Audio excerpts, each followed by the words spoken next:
Atëherë, doktor, sipas një studimi të fundit që lidhet me përdorimin e Ozempic apo ilaçit për dobësim, rreziku për osteoporoz rritet me 30%. Sa serioz është ky shqetësim dhe çfarë ju ndodh kockave?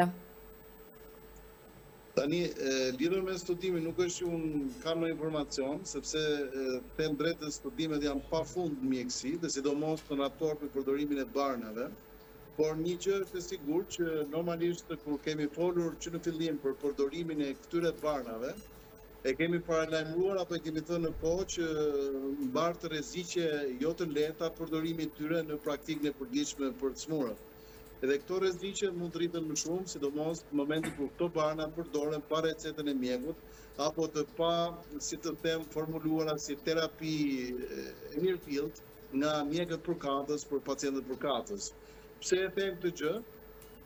E them sepse shumica e njerëzve sot po tentojnë që të përdorin barna siç është Ozempiku, pra barna që ne themi GLP-1 analog për të rënë në peshë. Dhe ndonjëherë tendenca pra për të bërë një përdorim masiv të këtyre barnave sigurisht do jetë shoqëruar edhe me rreziqe të mëdha, si për individin, po më vonë ndoshta edhe për pjesën shoqërore, nëse këto do jenë dëme le të them afatgjatë dhe dëme me kosto. Ndaj lidhur dhe me dëmtimet në kocka apo për studimin që ju po thoni, është e pritshme që të kemi një ndikim të drejtë për drejtë të le të them të dëmtimit kockor apo të përmbajtjes forcisë kockore në raste të përdorimit pa kriter të Ozempikut. A lidhet ky rrezik drejt për drejt me ilaçin apo me rënien e shpejtë në peshë që shkakton ai? Tani, për një të vërtetës, rënja e lehtë në peshë të individët, nëse shoqërohet me një aktivitet mirë fizik, sigurisht që e bën më të shëndetshme kockën apo sistemin tonë kockor. Por në përdorimin e këtyre barnave, kemi rënje të shpejta normalisht në peshë, dhe këto rënje të shpejta nuk ndikojnë mirë, por ndikojnë negativisht në forcinë kockore. Spari, rënja ka të bëjë me faktin që këto barna frenojnë qendrën e oreksit, frenojnë le të them dëshirën e individit për të ushqyer, frenojnë në një farmasë dhe metabolizmin, le të them, apo ulin metabolizmin e organizmit në tërësi. Por duke qenë që trupi merr më pak te këto persona që e përdorin pra këtë medikament, merr më pak vitamina, merr më pak minerale, merr më pak ushqime të shëndetshme, pra që do i duhesh normalisht në dietën e tij, për pasoj kocka do ruajnë mungesën e kalciumit, mungesën e makronutrientëve që i themi ne, mungesën e mikroelementeve, mungesën e proteinave etj. Edhe gjitha kjo përkthehet në farmace në reduktim të masës kockore. Kjo është një radhë. Ana tjetër, më shumë nuk është që është e lidhur drejt për drejt le të them forcia kockore thjesht me Ozempikun apo me barnat të ngjashme. Më shumë ka të bëjë me faktin që fatkeqësisht këto çmurë shkojnë drejt sarkopenisë, shkojnë drejt një nozologjie, një entiteti mjekësor që ne pa dashur të përdor terma, do të thotë një lloj dobësie muskulare. Pra, rënja e masës muskulare të njerëzit është e lidhur drejt për drejt edhe me rënjen e forcisë kockore të tyre, sepse muskuli është ai që mban metabolizmin bazal, muskulli është ai që e mbledh në farmasën të sistemin kockor dhe çdo lëvizje muskulare përkthehet në një lloj ushtrimi, force, në një lloj kultivimi, le të them pra të masës kockore dhe të një shëndeti më të mirë sistemit lokomotor dhe kryesisht kockor. Për pacientët që kanë diabet apo që janë mbi peshë, a mbeten këto medikamente një zgjedhje e sigurt? Tani, lidhur me sa më sipër, mund të shtojmë me mekanizma të tjerë, po ndoshta nuk ja vlen në këtë dritare le të them mediatike që unë le ta bëj kështu si leksion fizpatologjie këtë gjë, sepse ka dhe mekanizma të tjerë që ndikojnë në rënjen e forcisë kockore që janë lidhura me të gjithë kaskadën kryesisht hormonale, e cila mban një farmase në normë peshën e organizmit, mban shumë sistemit të organizmit të gjendje normale. Dhe moment kur ne fusim një agent të huaj, siç është pra Ozempiku, dhe tentojmë të arrijmë një rënje të shpejtë kockore, përpasoj të gjithë këto stetet hormonale, rregullat neurohormonale, fillojnë të dobësohen dhe në një farmase ndikojnë negativisht që të gjitha përfshirë këtu insulinën, përfshirë këtu hormonet e tiroidit, përfshirë këtu hormonet kryesisht seksuale, siç janë estrogenit e gratë. Pra, të gjitha këto informace rrezikojnë sistemin kockor, por jo vetëm sistemin kockor, në tërësi ne nuk rekomandojmë një rënje kaq shpejt dhe një rënje të stimuluar artificialisht e ta them nga jashtë. Lidhur me diabetikët, tu është ndoshta një çështje tjetër. Pra, do kisha menduar që të smurët që janë me diabet, që janë dhe mbi peshë, në qoftë se specialisti përkatës se gjykon që duhet të marrë, le të them Ozempic apo barna të ngjashme, sigurisht që në monitorimin e mjekut specialist mundësia është më e vogël për patur efekte të mëdha anësore, sepse këtu ka të bëjë doza, ka të bëjë koha o zgjatje e marrjes mjekimit dhe monitorimi në kohë i gjithë parametrat të tjerë të lidhur me përdorimin e këtij bari. A është bari i zgjedhur? Nuk mund ta them, për ne çdo lloj bari që i përshtatet le të them kostumit medikamentoz të smurit, për ne është bari i zgjedhur. Kjo është një klasë barnash, si çdo klasë tjetër që ka, për fat kemi me 10 klasa tilla, që do thotë që është në diskrecion në zgjedhjen e endokrinologut për të përcaktuar cili bar është më i mirë apo më i përshtatshëm për smurin në një moment caktuar. A është një proces i heshtur që zbulohet vetëm kur ndodhin frakturat?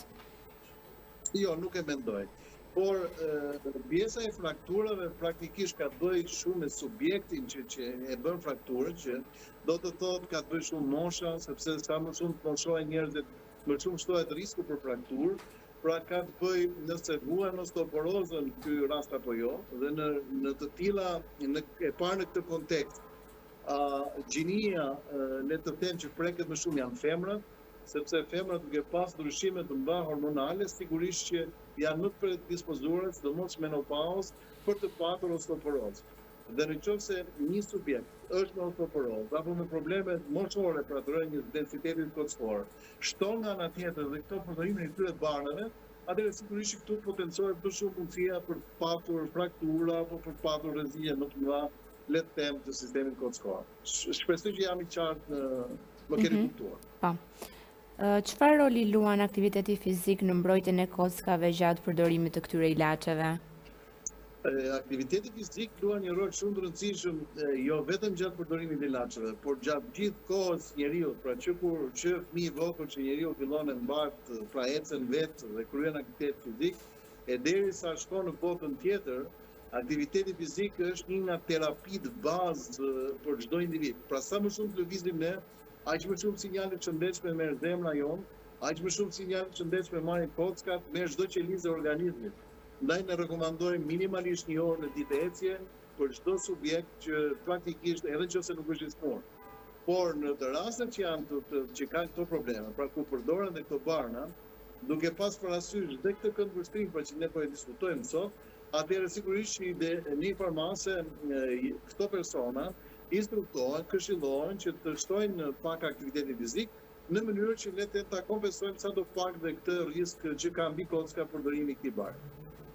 Çfarë lloj ushtrimesh rekomandoni konkretisht për këta pacientë? Sigurisht ushtrimet e thjeshta, pra ecja në natyrë është gjëja më e mirë që mund të bëjë çdo individ. Ecja normalisht do të bëjë 7.000-8.000 hapa çdo ditë, po pse jo 10.000 hapa, do kishte qenë keq. Ne preferojmë gjithashtu pra edhe vrapin, aktivitet fizik pak më të sforcuar se sa ecja normale, po gjithmonë në kushte aerobike. Unë përgjithsisht jam partizan për ushtrimeve në natyrë, në mënyrë që njeriu të jetë i toksizuar me ambientin, të jetë dhe në një ambient stimuluar dhe nga qetësia në temë psikologjike, pra të jetë me ngjyrat e koloritit që natyra ofron, për të qenë në kompleks si efekt pozitiv mbi organizmin.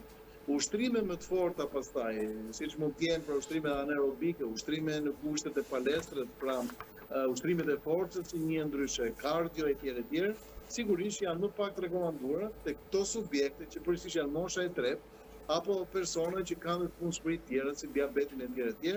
Që do thotë që sa më të sforcuar të bëjnë ushtrime fizike, ndoshta kanë dhe rreziqe për të bërë dëmtime të zemrës dhe të aparateve të tjera fiziologjike në organizëm. Sa e rëndësishme është dieta, veçanërisht marrja e proteinave dhe kalciumit?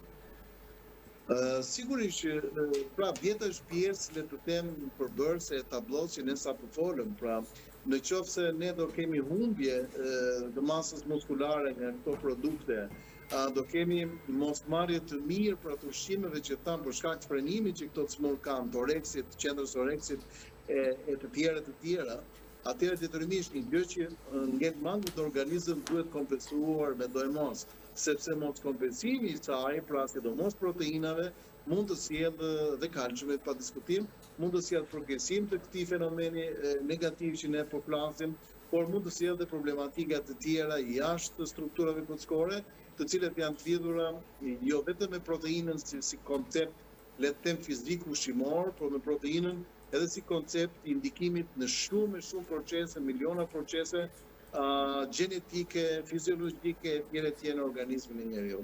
Ndaj duhet ushqen mirë dhe unë nuk jam shumë partizan i marrjes suplementeve për çdo gjë, por që duhet të tentoj një dietë pasur me proteina dhe me yndyrna përgjithsisht. Të shëndetshme. A po përdoret Ozempic në Shqipëri edhe pa kontroll mjekësor për qëllime estetike? Unë nuk kam statistika sepse nuk jam ent që hulumtoj në këtë aspekt, nuk jam individ që merrem me hulumtime, por në një prekje, në një perceptim pra të përditshëm me klinikat që ne bëjmë me pacientët, sigurisht që tendenca është që njerëzit të përdoren jo vetëm Ozempicun, por shumë produkte për të dobësuar dhe sidomos për të përfituar një rënje të shpejtë në peshë, siç mund të jetë Mounjaro ose Mounjaro ndryshe, është edhe ky një produkt tepër i fortë, është më i fortë se sa Ozempicu, që përdoret dhe ky rutinë ndonjëherë për rënjen në peshë, por kryesisht këto janë medikamente kundra diabetit dhe nuk duhen marrë pa recetën e mjekut. Faleminderit shumë për intervistën. Faleminderit ju. Mirupafshim, punë të mbarë. Ditë të mira.